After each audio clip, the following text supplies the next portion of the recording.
Pelicans lose the Warriors 120-109, snapping their 5-game win streak. Before we get into the show, make sure you like, comment, and subscribe. Podcast is brought to you by the Birdsall Law Firm, the official injury lawyers of Boot Krewe Media, located at 918 Poydras Street by the Superdome. Give them a call at 504-523-5413 if you or someone you know has been involved in an accident. Birdsall Law Firm, the official injury lawyers of Boot Krewe Media. 5. Lito, Chaz, Ross joining me. I thought tonight, in the first half, I saw a team that wanted to win. Actually, they wanted to win the entire game. I thought they played hard. I just completely and utterly disagree with the rotations again. I thought the game, we'll start with you, Ross, and we'll go 5. I thought the game was lost late in the third. I did not understand, once again, having Dyson Herb and Larry Nance on at the same time. I know that they went on an 11-0 run in the first quarter. No one really cares about the first quarter in an NBA game. You know, when you're facing defending champs and they're getting punched in the mouth at home, they came out in the third quarter. They went on a serious run. I think it was an 8-0 run to start the third quarter. Pelicans responded back and they started trading baskets. And then late there in the third quarter, the Warriors end the fourth on a 13-7 run. I think a 5-0 run in like the last 20 seconds, and all momentum was gone. Yeah, there's a lot of stuff happened in that game. For me, it comes down to that one single thing, though, is that, and we've commented on it on the last 4 or 5 games, that it didn't seem like the staff waited in the previous games if it ever got close. Like, we were just playing to win the games. And it felt like tonight, you could feel it. I mean, there was a clear point in that third quarter where you really needed to go back to the starters with the understanding of, these are playoff games at this point. And it felt like we didn't do it tonight. It felt like they tried to steal maybe an extra couple minutes with the group that was out there, and you lost the game. 5, go ahead. Nah, man, I think that's kind of spot on. My issue is there's a ton of things. It's like understanding who you're playing. Golden State was trying to give you the game. They were trying to. I mean, that's what they do. They turn the ball over. They were really loose with the ball. They're like a timing belt on an old Chevy. It's just loose. And they're going to do that. They're going to turn the ball over, give you chances, and you can't play their style. And for the last couple of times, this time and the last time, the Pelicans have tried to play Golden State style, up and down and be free flowing, but the Pelicans don't have the players that the Warriors do, and they don't run. Matter of fact, it's not necessarily the players; they don't run the same effective offense. So no matter what, they do the exact same thing. They're running the exact same actions, trying to get different looks off of those actions at all times. The players may be different, but they're always the exact same. The Pelicans do not have that, and that's my biggest issue. Is you're trying to play a game with some people that are really smart. Probably their players are smarter than our coaching staff. That's an issue. Yeah, Lito, I thought Brandon wanted to win, and I thought he played hard. But when you're going 1-on-5, you're going 1-on-5. I don't know. What are you laughing at? What do you want me to say, Lito? How do you want me to ask you a question, man? Seriously, how do you want me to ask you a question? How am I supposed to ask you a question? It's not you. It's me. It's not. I'm watching Brandon Ingram go 1-on-5 for 18 minutes there in the second half. 1-on-5. They played a boxing one, man. I feel bad. I really feel bad for Brandon Ingram. I really do. I'm laughing because it's just a Pelicans way to lose that type of game. That's a New Orleans classic right there. I feel like, listen, man. That third and fourth quarter, I think you got outscored something crazy in the third, and in the fourth, you got outscored a little bit crazier. I don't have it in front of me. But Brandon started the game, he was facilitating, he set the tone. The first half of Pelicans basketball, to be honest, was perfect. It was a perfect brand of basketball. Everything was on par. Defensively, they were rotating. They were talking the energy up. The second half came, and that team was completely gone. The Warriors adjusted. The Pelicans did not adjust. At several points tonight, Larry Nance was Brandon Ingram's outlet in the corner shooting threes. I was going to bring that up. Brandon, I feel so bad for Brandon. Brandon, I'm sorry. Like we failed you tonight. Like we have you in hell. You had to face a boxing one, and you had Dyson Daniels, Herb, Larry, and JV on the floor with you, and you had nobody to outlet to. And Herb was the second best offensive player on the team tonight. No doubt, no doubt. Shout out to Herb. Herb did what he could. I think, as far as this game is just the coaching staff. Like you got to put this on the staff. You got to. I mean, Drake called the team a name tonight. He called him a name in the first half, and in the second half they kind of lived up to that. Fair. Chaz, go ahead. I think it's the result of playing a real team. Played a real team. You got Lil Boyd, and it's kind of that's the thing with like these real teams when they play the Pelicans. It's like they know that the Pelicans are like a Play-Doh organization, right? Like anytime we decide to get serious, we're gonna put them in their place. So the Warriors came out, they got serious, and they just put them in their place. They played just a little bit harder, ran a little bit faster in the second half, and they just put them in their place. I think I thought BI played really well. I thought Herb played well. I thought Richardson played well. I think also to Toledo's point again, and I said this last time, but I'm half joking. I'm serious. Like I'm not even being facetious or nothing. You cannot play Dyson Daniels. Dyson Daniels' minutes coupled with Najee's minutes. Najee has some rough minutes. Like to me, you just see it just shuts down anything positive you can do when you have like those minutes out there. I thought Larry looked a little again, if you can't play Larry in games like this, was supposed to be to his strengths, then it might be, it's time to, Father Time is undefeated. I just don't think he has that anymore. I think when it comes down to this team, when it's a math equation, taking difficult twos in exchange for threes, it's gonna it's always gonna end up in the same way. And with the staff, I mean, of course the staff is I think this is one of the worst staffs in the NBA, right, by far. But even then, I'm like, if I look at my bench and I'm saying, all right, who can I put in here? It's like, all right, go ahead, get him, Tiger. There was a play that really, there was a couple plays. One, Najee tries to drive baseline. I don't remember what happened, but I know it ended up in a turnover. Jordan pulled on him. Yeah, he looked up and he tried to step through. Yeah, I was like, and the rim was right there. I'm sorry. Go ahead. Yeah, it's like you would have probably got contact. You probably would have got to the line or something. It was that play, and it was Dyson's attempt to drive, and he kicked it to Herb, which in theory was the right basketball play. In theory. Yeah. But in practice, like, what are you doing? Why are you 6'7"? Why are you here? He's got to. Yeah, he's just not attacking. I mean, Ross, what do you think of the Draymond stuff? Nothing. I don't like. I didn't think anything of it really. Because they responded to it too. Yeah, and they always do. They always do. It's not a. Draymond is.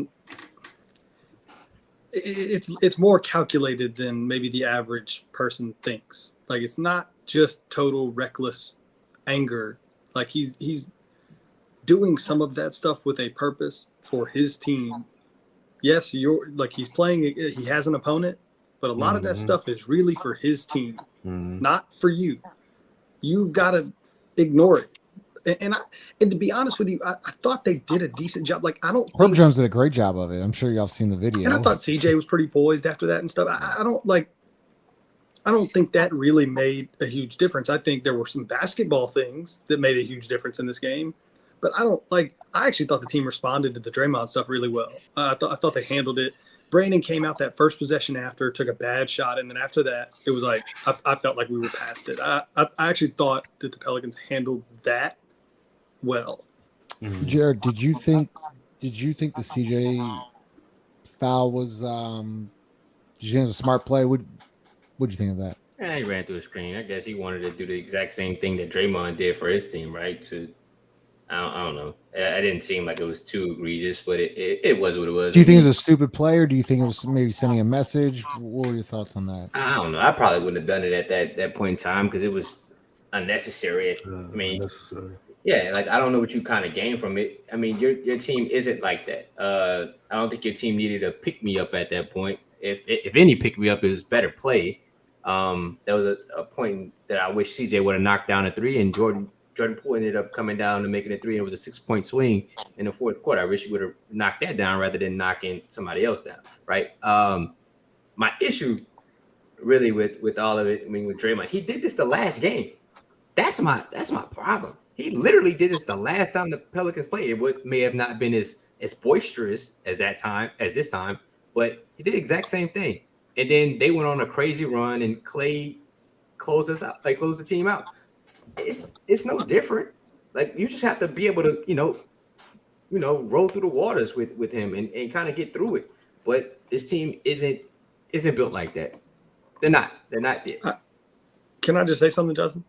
Because I know I sent it in a text to you. I really felt like the way we played the third quarter, like it was why did we go? It was scheduled. Why did we go so stagnant? I mean, what have we talked about excluding Brandon Ingram? What is the one thing we've talked about the most over the last week and a half, 2 weeks? Trey Murphy taking 10 3-pointers a night, at least. How many do you have tonight? Tonight, I think he was 4 of 6, took 9 total shots, so he was 6 of 9. And yeah, look, Trey Murphy had some bad moments on defense. He spent a quarter and a half just standing.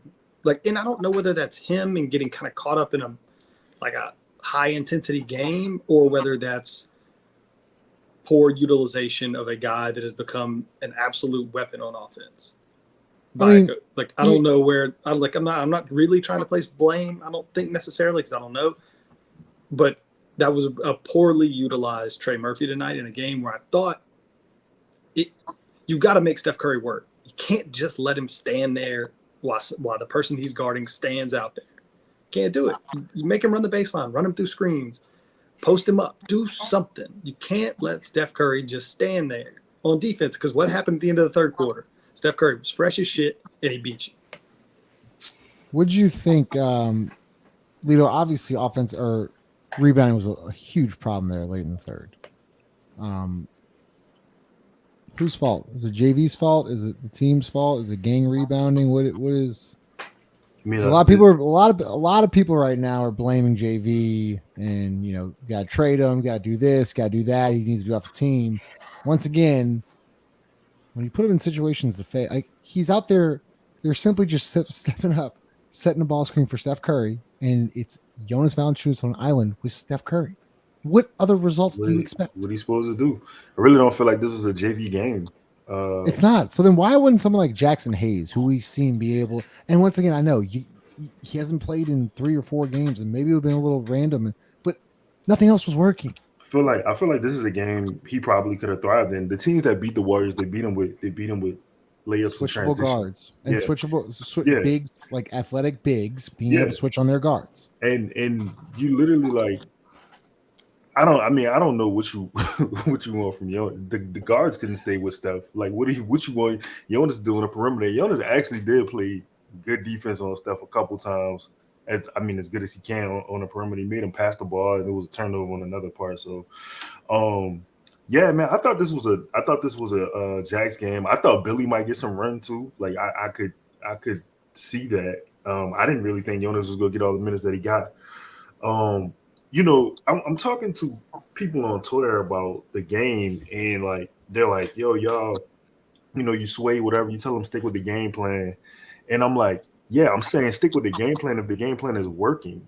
If you see something that's not working, like, basketball is fluid, bro. Like, you can literally say, hey, you know what? This is not working. Let's do something else. Like, you can do that mid-game. You don't have to wait until the next game to see that. So my whole point, to me, if I'm the coaching staff, right? If I'm looking at the Warriors are a team who has 0 shot blockers.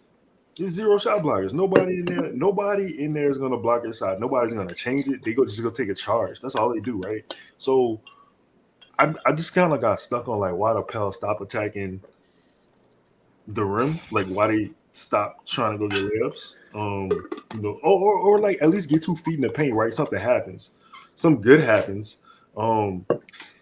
Hey, Five, you said don't be positive. I'm gonna give you some positive though. At the end of the day, you played a good team, right? You lost in the NBA champs. You still go get the 6th seed, which is crazy. Still go happen. I mean, I don't even like presenting about Company Burger located 4600 Fred Street. Let me ask this, Chaz. What would you have done differently then tonight? And don't just say I wouldn't have played dice. Like, what would you have actually done differently tonight? Well, I was started with that, but I know. Also nothing. If nothing would have like this. This is the point. I really need to like hit home for the like they're just a better team than us. No, they're a real team. In the last 2 years, who have the with real teams have the Pelicans beaten like anytime? Like this year, we beat the Warriors. We beat the G League Warriors. The first game was a dogfight. Second game, we blew them out. Last game against the Warriors, no Steph. We still got our teeth kicked in. It's just like, yo, when we play real teams, this is the same team that got blown out by the Sacramento Kings, and LeBron James said, damn, my son better than a lot of these players, and he wasn't wrong. It's just like, you know. So Lito's saying we could get the top 6 seed. You're saying we're not. No, what I'm saying is, yeah, you can still get the top 6 seed. You know, I mean, a lot of people shitty right now, and you can still do it.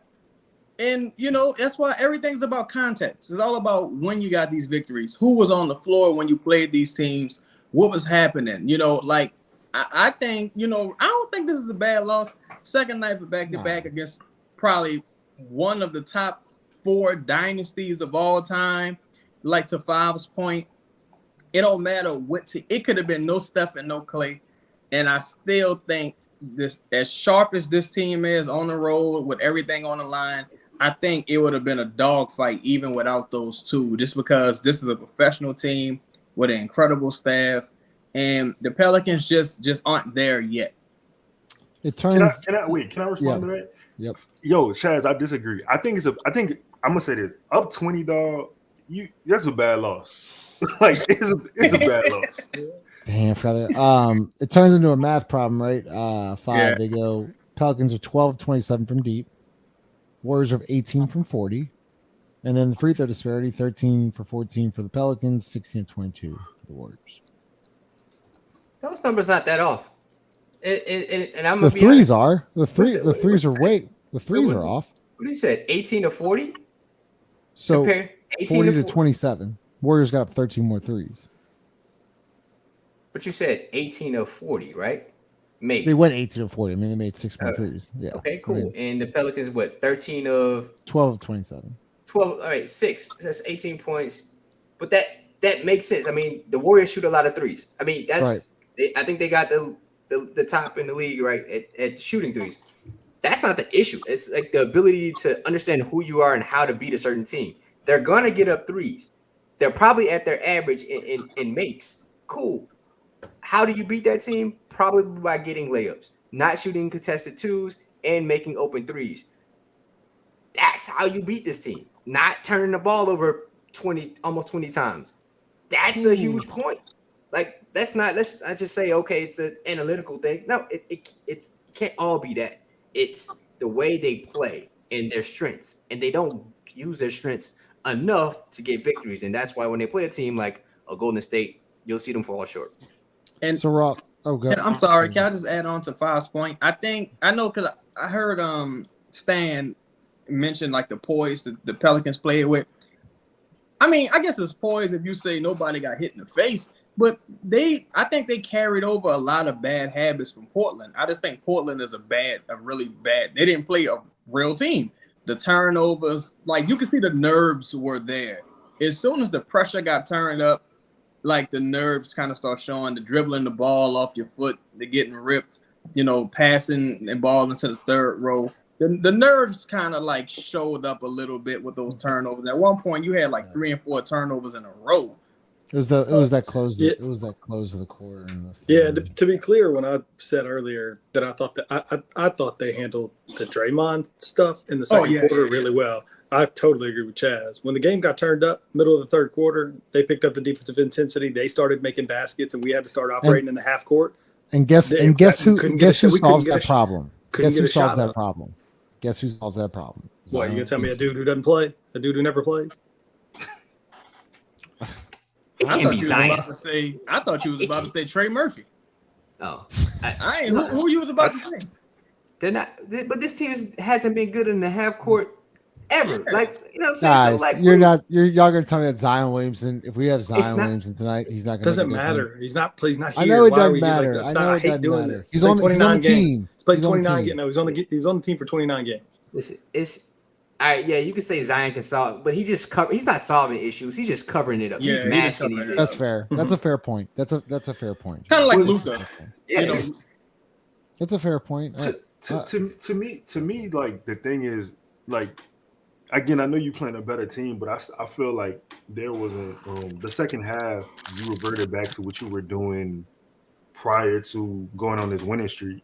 So and this is what I said yesterday, if you're gonna do that when Zion comes back, that is not gonna help us. Right. No, that's right. So Ross, we go to. You didn't want to say something? Sorry. No, go ahead. We go to Denver. So let everyone ask this question. I'll ask everyone this question. We'll get off. If they lose, is the road trip a failure? You go 2-2. No, I didn't think we beat Golden State or Denver. That is the really the issue, again? right? Say it again. He said, Lito said, "Are we going to be up 20?" But basically, he's making the point that you can't look at every. It was like the joke we made after the show last time. Like, if you'd have told me Zion was only going to play 29 games and that we were going to win 42, 43 of them, we'd have all probably said, that's kind of a success. But it's not. It lacks the context of, like, you were just up 20 and you lost. So like yes, before this thing started, I said I thought we'd probably beat if you beat the Clippers, you were going to beat Portland. You lose the other 2-2, cool. You come home for the last 5, you win those, great. All right, yeah. But that lacks the context of, like, you could have won today, and in theory, like, you really should have won that game. Like, you got to be able to hold a 20-point lead. That's a long-winded way of saying I think you're gonna lose to Denver, and it still comes to 2-2, fine. Yeah, I don't care. But yes, it's a success if that's what you want to. That's the answer you want. 5. Go ahead. Yeah, it's a success, but again, yeah. you can't get up 20. And again, I'm gonna be honest. I mean, the NBA game is full of runs. You see comebacks from 20 a lot, especially if you're a Pelicans fan. Like, you see that all the time. So it's not an anomaly, but you should be able to fend off people. Have your jab extended and fend it off and fight to the end of the game. And we don't have that jab yet. We go out swinging, and once the energy's gone, and then somebody's like the Golden State Warriors just going to knock you out. Jared, it's hard to pinpoint that, but I wanted to kind of piggyback on that. When did you think the momentum shifted? Oh, it's definitely at the end of the third, right? When they won the 5-0 the offensive run. rebound. No. The Kevin Looney 3 or 4 offensive rebounds. That was it right there. No. Tell me what you can find. I think there's maybe 2.5 minutes left. 3 minutes left in the third. That's what I'm saying. I said end of the third, right? That ain't. Yeah. That's what I'm saying. I think you were able to, if you were able to survive that, because the Avalanche, like I've said this about Steph and the Warriors at least 6-7 years ago, the Avalanche is coming. Can you survive the Avalanche? Mm-hmm. It's gonna happen. You got to be able to survive and conquer it. And minute 37 left. Sorry, Jared, to cut you off. That was when Kevin Looney got 3 offensive rebounds in one possession. We were up what with 2.5 minutes. We were up 11. That's what I'm saying. We were up 11. Yeah. Brandon just hit an awesome and 1. Yep. And then Curry misses. Looney rebound. Looney missed tip shot. Looney rebound. Out to Curry 3 ball. That was it. Bang. And then Curry just goes on a heater. I actually thought that, and I'm going to answer the question after this. I actually thought they lost it at the end of the first half. And the reason I say that is because I think the Warriors had hit I want to say a 3 on a previous possession, and they came down and the Pelicans had possession, and Klay was playing really tight defense. He was in the bonus, and he had just picked up a foul. He had literally just fouled like seconds before that. And on that play, I would have loved to see a swing through, draw the foul, and just extend that lead to 19, just because you know the avalanche is coming. And you want to get Klay, at least get Klay off the floor. If nobody else, get him off the floor. You know what I'm saying? Make Steph do it alone or with Poole. But I think it's a success, 2-2.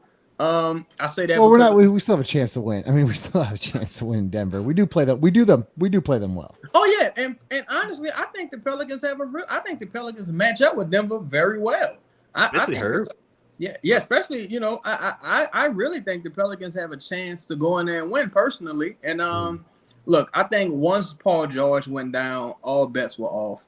And just looking at things, I don't take losses like these. It sucks being up 20 and losing, but that's what bad teams do a lot of times. Like the Blazers was up like 40 damn near to the Lakers, and the Lakers came back and beat them, and the Lakers stink. So it's just like, it's par for the course with this team. I still think the outlook on the rest of the season is really bright. I don't think there's anything to be learned from this. It's just, you got the ultimate equalizer with the Warriors. When teams hitting threes, you got Steph and Klay and Jordan Poole, guys like that who can get hot. And, you doing what you do. They got the ultimate equalizer. So it is what it is. I think it'll be a success whether they win or lose tomorrow. Lito, close us out. I'm sorry, whenever the next game is. Thursday. Let's see. I really didn't think we would win this game tonight until we were up 20. So, you know what I'm saying? I do think Denver is beatable. I don't think Denver's that good. Like, I know they're the best team in the West, but I just don't believe in them. Like, I don't mean to cut you off, Lito. I'm so sorry. Jared, I'm watching the video of you talking about Dyson Daniels watching. I mean, I'm sorry. It's nauseating. I'm about to clip it, but I mean, JV's boxing him out, and Dyson's just standing. But Justin, he's only 20 years old. What the hell do you want from him? Hey, dog, like he's 20. Like, this man is a weaponizer, bro. Like any bullet you give him, he gonna make it fit. He gonna make it, pause, but he gonna make it useful, bro. It just, it's rough, man. That's rough. Especially against a team like that. Sorry, Lito. No, you good. Because I agree with Chaz actually on that 20-year-old point everybody keeps making. Like, so what? Like, I get it. Like, he's young, but like he doesn't look good. You know what I'm saying? And I'm not trying to shit on him. I'm actually thinking this is more on the staff because like they don't have to play him. He you know what I'm saying? Like you actually have Kyra who can play. Like you have another guard who was shooting 43% from 3 at that. He's shooting 43, right? He hadn't seen the floor in 2 weeks. Yeah. After coming off a good stretch. Yeah. And also the second thing is like people tweeting me like, yo, this is a back-to-back. I'm like, guys, stop with the excuse. What does that mean? Who cares? Like, this isn't like a charity league. Like this is professional basketball. Last night too. Like they played a back-to-back. We just beat Portland on a back-to-back. What does that mean? How many teams have beat us on a back-to-back? Didn't it recently just happen? Like we got blown out, wasn't it? The Thunder, or am I off on that? Like they beat us the Thunder did beat us on the back-to-back. Kicked our ass at home.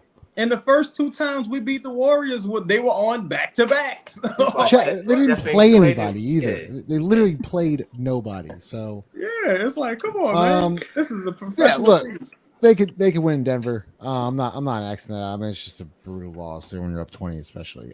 Presented by Cupboard Berry, located 4600 Ferret Street, and DraftKings Sportsbook. Download the DraftKings Sportsbook app now. Use code BOOT. Bet $5 on March Madness. Win 200 free bets by using code BOOT. Ross, Lito, 5, and Chaz.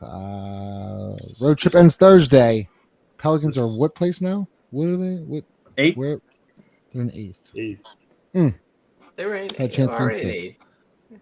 Yeah. No, they were in- Minnesota leapfrogged them. So well, they leapfrogged. They 38-38. Minnesota 39-37. Make sure you like, comment, subscribe. See y'all later. Just no way you can make me feel good about this.